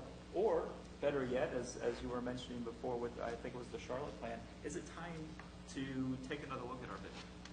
You know, but that's for time to see and time to prove. You know, we you know, way back when we won the race, right? We won the race for the mall, right?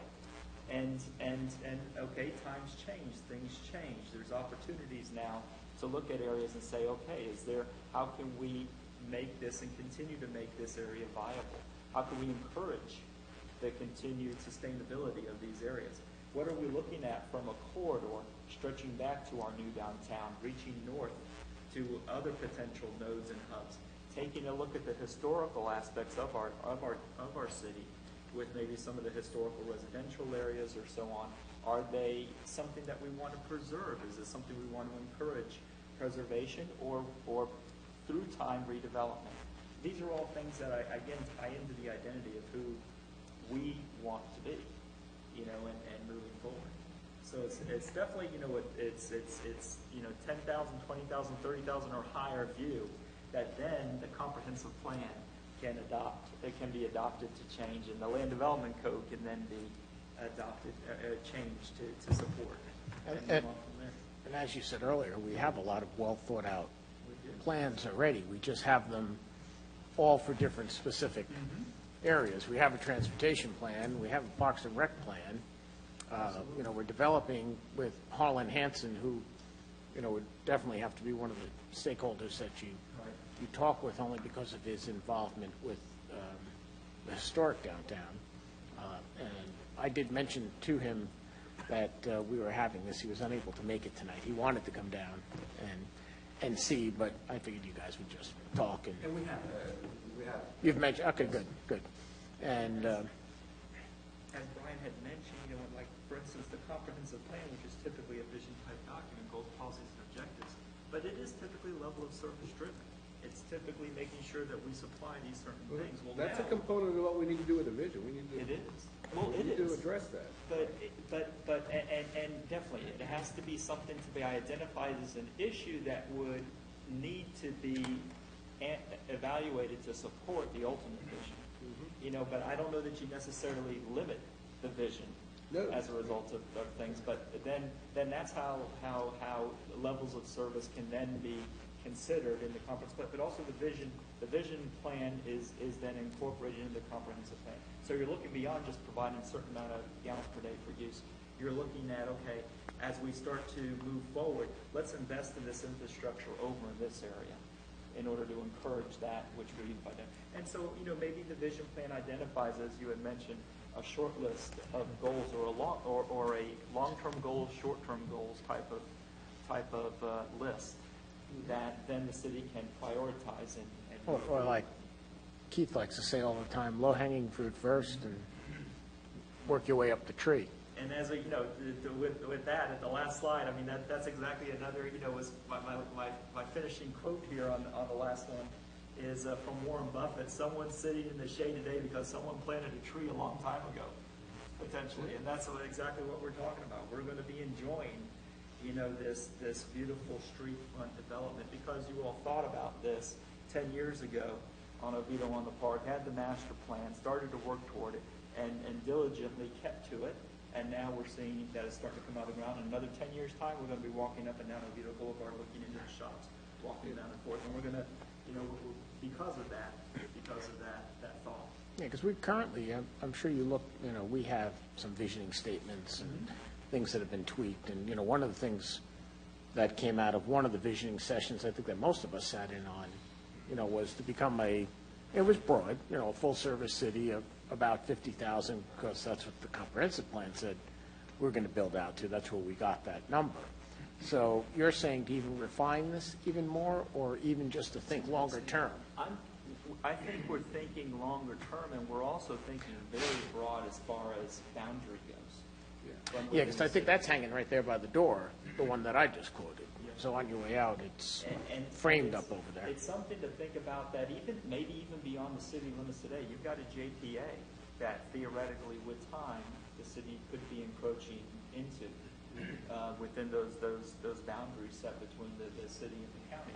Something for consideration there. But also, you're looking at as in order to support this vision, there's going to be changes in the way that you approach all of your infrastructure, changes in the way that you approach life safety, changes in the way that you approach land development, all of which can then be analyzed further once the vision is set. This is where we want things to be. And how we would like to be. I don't want to forget, but I think Javier mentioned these energy sources. And we've got a new set of them now. We were using what we do on the park. That area is our focal point for a new vision for what we're going to do. But now we've got a hospital coming in. We've got the drain field over there, which has got huge potential that we need to bring on board and expose the community to those different opportunities and what we can do with that. And that's what I think you guys can bring to the table with us. UCF, of course we're going to leverage UCF. Right. And the simulation center and everything else. We ought to be having a marriage made in heaven with those folks over there because they're going to feed our economy. On the redevelopment of historic downtown, and this is, as Keith said, I think I wrote down Mike Roberto and quoting the 10-year-old vision from 10 years ago, and that's exactly it. That was probably the most extensive of all the. It really lapsed over. It was Oviedo on the Park, but it really grew to a citywide visioning and encompassed that 50,000. Right, that was all with Mike, and that's when he drilled into us. Exactly. Make your visions bigger than the council. And that was They'll survive the council over the 10 years because we've gone back and done smaller versions, more plans. Within the vision, that was the real visioning. And over the past 10 years, we've gone back and done some planning for the next few years and next few years, using that as a basis for the visioning. But I think it is time to relook at the vision because, like you said, what do you think of when you think of Oviedo? Well, we're hoping you're going to think of that first of all, but that's now. That's going to be the future, the current vision. What's the 30, 40, 50-year-old vision with the fields here, with everything else? And we do have a bunch right now with the rebranding, like that list of it that we've done, that we started, and we're kind of stumbling at this point. And we did another planning session that same night that kind of is choking along. It is, I'm going to be honest. I think we need something. You're talking about the one we just did? Yeah, that's the same. Oh, okay. The one we just did, it just... I to be honest. You forgot about it. Yeah. That's... And as I said, I think we've done, some plannings over the past few years, probably about every other year or 2 out of 3 years. We've done planning, looking ahead for a couple of years at a time. But I think we need that roadmap because, like I said, I think it will help things like this, that we look at communities, that we look at projects that we can then tie into. Does this fit in? How does this fit in with the decisions we're making today to what we are doing? And get like I said, the 100,000-foot vision of the future and say, well, as he keeps saying, put the map together to get there. That's layers, like GIS layers. Yeah. Well, and I always laugh and go, I want to give you all SimCity. You played at SimCity old time. You play SimCity, now it's Minecraft. I then wrote that going with my kids, just give you all Minecraft blocks and let you build a city in Minecraft for us, and then we can go add on to that and build the bigger city, what we feel it should be in Minecraft. But it's that kind of thing. Right. But and it energizes the town. It energizes the city. Yeah. People, the citizens, stay involved. I think one of the keys we got to remember is, the amount of new people that have come in since the 10 years. First of all, new people in the city limits. That is true because a lot of them don't even know. Have no idea. They go, "What's the big hole in the ground and the big thing you're building here?" Kind of. Oh yeah, we kind of heard something about that. So we've got a tremendous amount of new people, and really tapping into those people that are now. As long as they don't make us do it the way they did it up north. Well, that's it. I agree with that. And then, and like the new companies, the guys that just took over Wilson's built, companies. I don't want to say we fall back sometimes, but we do. We rely on what we've relied on, and that's a good thing to do. We want the historic, but we've got to look at the other aspects too. Make sure we reach out and really try to embrace those. Out of the 30,000 people, there's probably 10, 12,000 new citizens. Of that 30-something thousand, there's at least 12,000 probably new citizens in Oviedo that weren't here 10 years ago. Plus all those that think they live in Oviedo. And then all those that think they live in Oviedo. We have to leverage, just thinking way down. We have to leverage all these new technologies and new businesses. A company like Design Interactive that is here in the city that, as Councilman Schenck was saying, nobody even knows they exist. But here's a company working on cutting-edge technology right by the baseball fields, where Parks Wilson has his little office parks. They grew so fast, they actually kicked Parks out of his building. And now they're looking at developing their own building here in the city. There's your anchor. There's one of them. And then I'll give you the same thing, though. Which is leveraging the simulation center. Well, that's where I was going with this. I don't want to say we can become a Silicon Valley or something, but if you set that goal, why not? But it's the Full Sail story. It sounds like Full Sail. But then thinking also, okay, that great high-tech type of job, good wage, potential for growth. Now, what should we complement that with? What should that be next to? That makes then a downtown viable. Being able to have business like that. We have the access to the highways. We've got the access to the research park and the university. 2 airports. Exactly. We're right in the middle of 2 of them. Exactly. We are well positioned for. And like I said, foundation for Seminole. We brought up Seminole Way. Yeah. First one I wrote was Anchor, but it's really foundation for Seminole Way. We're the starting point. We're it. For the whole Seminole. I'm trying to say we could, like I said, Silicon Valley, that's a big dream, but that's what these vision and things are all about. Well, look at Medical City. Right? Who thought? Medical City, that was a DRI. You all know what a DRI is? It was back in the mid-1980s when I moved up here from South Florida. It was a DRI that was going to be basically all residential. And it took a man's vision, Joe Lewis, he saw that pasture and said, maybe this could be something else. And he started engaging, the medical firms and create I forget what it's called in San Diego, that similar facility. And he basically took that model and transported it and planted it in Lake Nona. So Lake Nona changed. It was supposed to be nothing but golf courses and rooftops. Look at it now. It's basically a new downtown. It's East Orlando. And it's funny that you say that because Oviedo on the Park, that was the original vision of it. Way back in that original plan they did back in 1980 something, whenever that first plan was. All it was subdivisions up and down that area, but they had the vision to create a plan for something.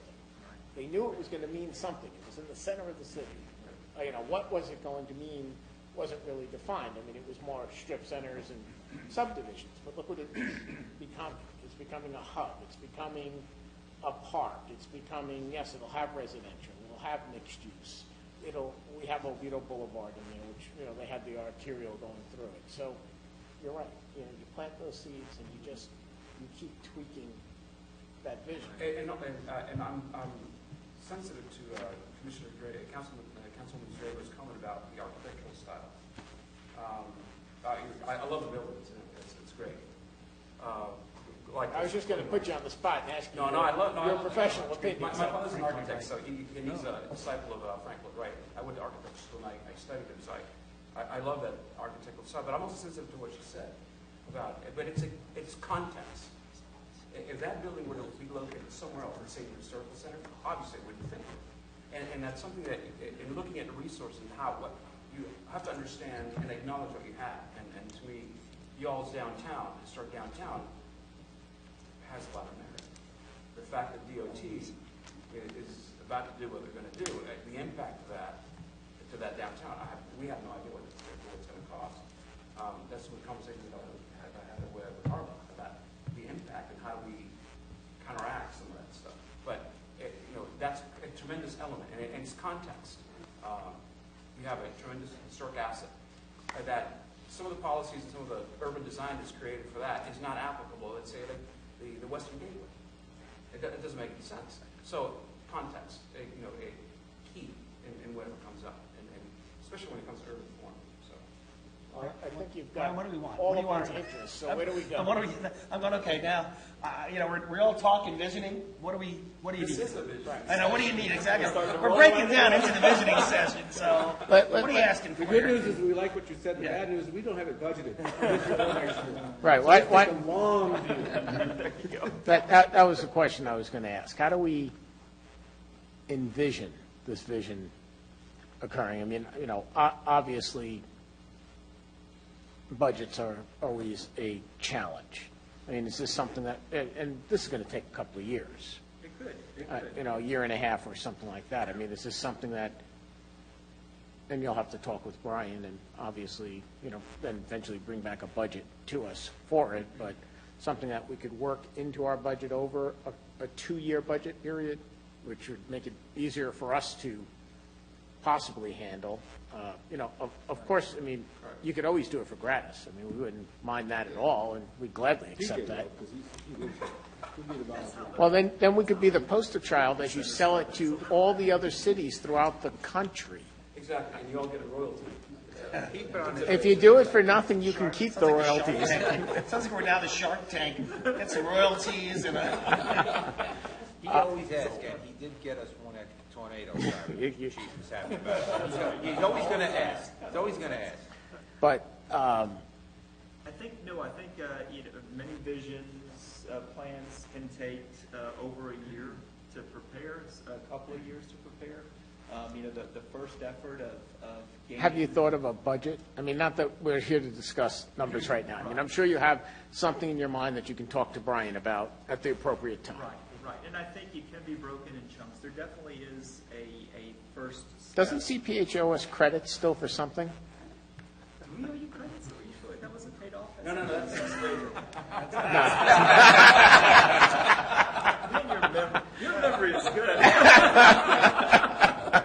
I think there's credits out there still somewhere. Well, look at the time.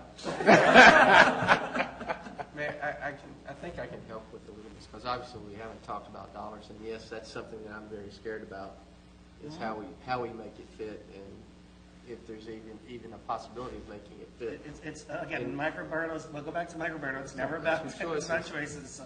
Right, and don't get us wrong. I think we all want to do it. It's just now, How do we do it?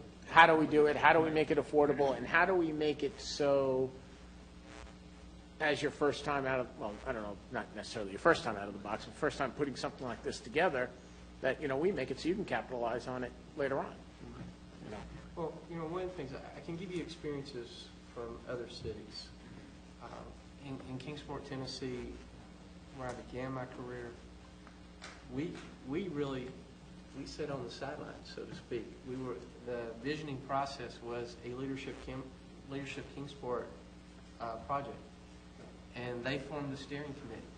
And the steering committee went out and raised the money. It was completely privately funded. I think the city did end up making a donation, eventually a financial one. We, as the planners, we participated as facilitators in the process. In Cape Coral, when we did the process there, the city put in the seed money, but it was up to the steering committee to go out and raise the additional funds for the process to occur.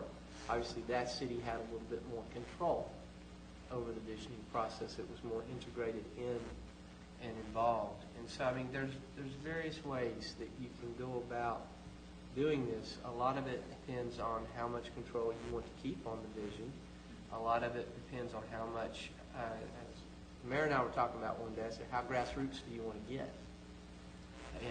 And so, there's a lot of ways that you can pursue it. I kind of just in my mind thought the role you all could play would be similar to delivering a product that they did in the How Shall We Road, the regional thing. You guys can facilitate that, and what I'd be looking for is kind of the hard copy GIS where we had overlays on overlays, only from a city-centric standpoint instead of a regional standpoint. But what we have to do is figure out how much that is going to cost us and how long we want to take to do that. I think we're talking the 2015 time period to wrap that up as a product, because we need to go through several of those community sessions and then have you guys dissect that and hone it into a product. And then that becomes a living document for us. Right, it really is something that comes from the community, not prepared by consultants, so much as facilitated potentially, or assistance in facilitating, gathering it together. But you'll know how to hone what those opinions are into something that's tangible. There'll be a tangible document, but the bigger thing is the result is you're going to end up with all these groups out there that are active now, doing things all on their own, generating activity and interest. You guys will laugh at this, but it's not unlike ION, which is a neighborhood-centric program that we did the same thing. We had community involvement, we created a plan, and now every 6 months we go through and we mark off the stuff that's on that plan. Exactly. And we're at the point now we got to go back through it and reinvigorate it. Right. And ideally, if it's done successfully, that's what should happen. It's continually updated, it's tracked, it's monitored, it's reported on, and the community stays engaged as a result.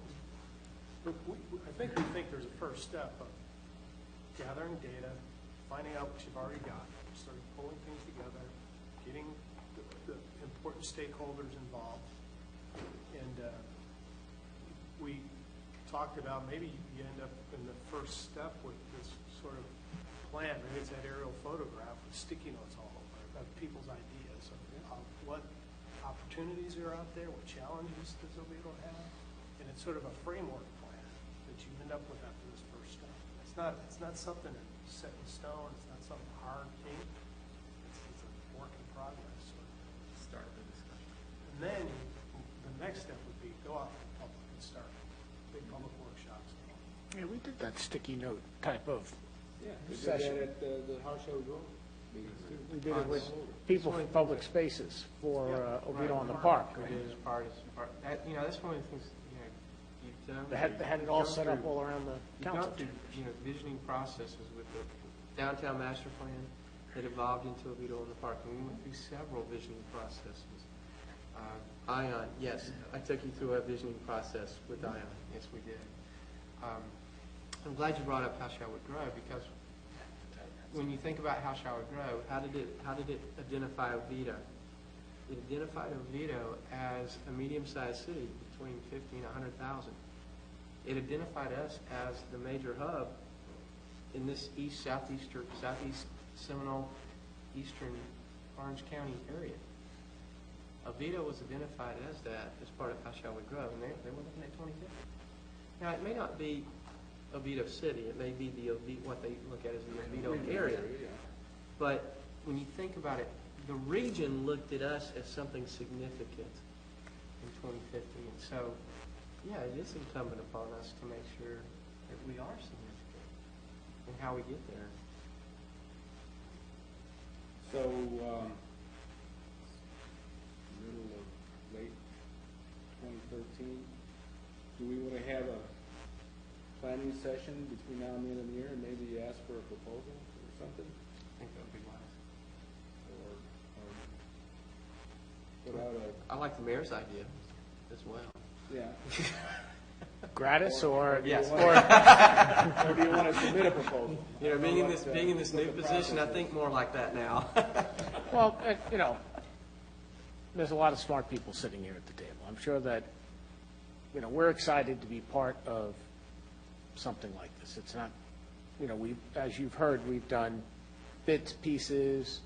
We did a great job with Oviedo on the Park and the visioning of that. Now we're taking it to a whole different level and a whole different concept, which I'm not quite sure has been done by many cities here in Central Florida. I mean, possibly Lake Mary has a long-term plan, but I mean, they have a vision that they've stuck to. But let's call it that. But I mean, so this is something completely new, completely different, and as Councilman, I think it was Britton who said it, lead or get out of the way. What did you say that time? Do we want to be leaders or followers? We need to be leaders or followers. And we enjoy being leaders. So I think what I'm hearing everyone say, and you're hearing everyone say, is that yes, we are very excited. Now it's just a matter of how we do it, and how we pay for it, how we partner together to pay for it, and make it beneficial for all of us. So, that about wrap it up, guys? Brian, you got a pretty clearer direction now? Yes, sir. And then we'll get back together, circle around, and we'll start to really put some stuff down on Brian paper. used to be more calmer in these sessions when he wasn't the city manager. He didn't have to worry about the budget. Just let those take care of that. Now Yeah, exactly. Now he gets agita. Yeah, if he wasn't the city manager, he would have told us, just go ahead and do it. One thing. We'd like you to vote on this tonight, please. Hearing everything they said tonight, I don't have to say much because I agree with everything they said. But one thing, and I've talked to people in the county about this, one thing that I would someday like to see is really long-term goal. Have Sunrail kicking off until they get those spurs to do Longwood, Winter Springs, Oviedo, as far out so people can jump on that. Mass transportation. That's got to be on the vision. There's up got to and be down the one Greenway. that goes through Oviedo, right to UCF, right out to the airport. Exactly. You really need that. We're already working on it. Well, that's good. Well, I talked to commissioners and stuff, and they say, don't think that can't happen. Because it really does need to happen. Suburban area like this, everybody's not going to stay in Oviedo. The traffic, even with 417 and extra lane side, it's never going to be enough. And you now have Micah's office right in town. It's right across the street. That's good. So that's a good thing. You have two perfectly good examples when you look at the metro in Washington, D.C., and then you look at what's being done in Charlotte, North Carolina now. Yep, that's You it. have two great examples of how you can tie a metro area together, even if it is in a suburban scale. That's what we need. And I think one last point is that I think you all are being proactive and continuing to be proactive. I shouldn't say going to be, but continuing to be proactive and looking at this. But there's a lot that has not been developed in the city yet. I mean, we're still young.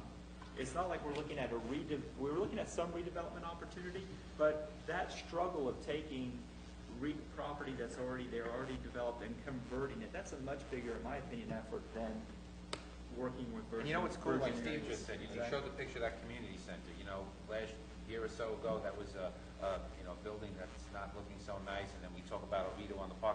We have a history here that when we have a vision, we do it. Yeah. We never let it go. We go there in different ways, but we eventually wind up and get there. So it'd be nice to see 50 years out, even 100 years out, what it's going to be like. So it's just good start. Star of Brian's postcard. If you have time, go on the internet and Google Accelerate Bend 2030. It's got a good video on it. I Googled the city, but I didn't see their. What is it? They have it, yeah. I'm sorry? Accelerate Bend. Bend. Oh, that's Bend, Oregon. Bend, That's Oregon, okay. 2030. Look for the video. There's a YouTube video. It's pretty good. Oh, he loves YouTube. Yeah. That's it. Thank you, gentlemen. Thank you. Thank you. Brian, do you have anything else for us this evening? Yes, Mayor, I have one very quick item. And Brian, just you're very quick. adding an item onto the agenda? No, sir. Should I take a 5-minute break so Councilman Britton can... Very quick question. Look at I him. got you on the timer. See Britton's email? He wanted to know if he could call in too. I love that. Go ahead, Brian. Seminole County has approached us. They are starting a process for a third-generation sales tax, and they've asked us to provide them with a list of road projects. What I would like to do is to put a discussion item on the August 5th agenda. We will bring you a recommended list of projects and to get your consensus.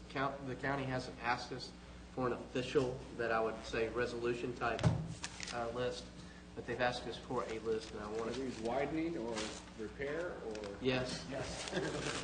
We can even throw in resurfacing this time. And so we'd like to, Bobby and his staff are working on a list right now, and I'd like to put it on for discussion on the 5th, but I wanted to do it with your permission. Discussion only, not a Yeah. decision, just discussion. then something we can take. Can I get a brief on the status of the paving program between now and then? Well, that's an additional item for the agenda. Bobby, why don't you have a seat? Why don't you have a seat? Just give him a quick update on paving, because I saw a lot of roads got paved. What I'm interested in, I know what roads have been paved, but I want to know, when we did the paving assessment 5 years ago, how we are in accomplishing that, and do we need to go and do another assessment to get the next generation of roads The identified? answer to that is yes. I can tell you that without even, just because it's been several years. We're still about 3 or 4 years. And have we put that in the budget anytime soon, Brian? No, it's not. We need to put it in probably the 14-15 budget? Yeah, at least 2 years out. Okay. But I'll tell you right now, we're in like the upper 60s. So we're getting to the good roads. Okay. So we're about ready to turn it over probably the next 5 to 7 years, Okay. assuming we have consistent funding. I think that's money well spent as far as the way we implemented that program. I need to add something to what Brian said, though, is it's not just a discussion item. I do need to, I'm going to bring you a list and tell you kind of pros and cons of these. It's 11 roads, basically. A couple of them are staff, some things that we've seen that we think should give some merit. One's a trail, and then resurfacing is like the maintenance they're allowing us to include. And I kind of need y'all's approval, so to speak. I mean, you can pick and choose whatever you prefer. We'll put together what we think. We need a consensus. I need consensus, yeah. Yeah, put together, like we were just saying, and then we'll take a peek at it, we'll have a I discussion want to try and get it prepared ahead of time so you can see it, the list ahead of time. before we even get there. Yes, sir. Okay, send it out. Anything else, Brian? Brian, you must have one more thing. No, sir. Move to adjourn.